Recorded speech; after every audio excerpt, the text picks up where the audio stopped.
Nii, nüüd tuleb auto väljavõtmise trikk. Auto on kuskil siin all.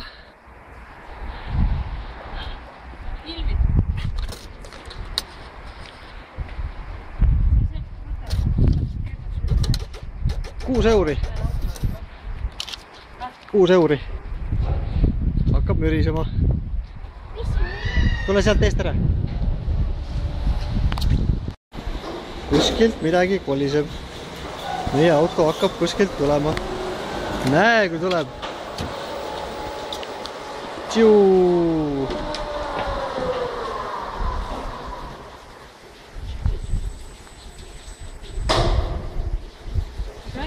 Auto siis sõita, tundub, et läheb liiga liiga.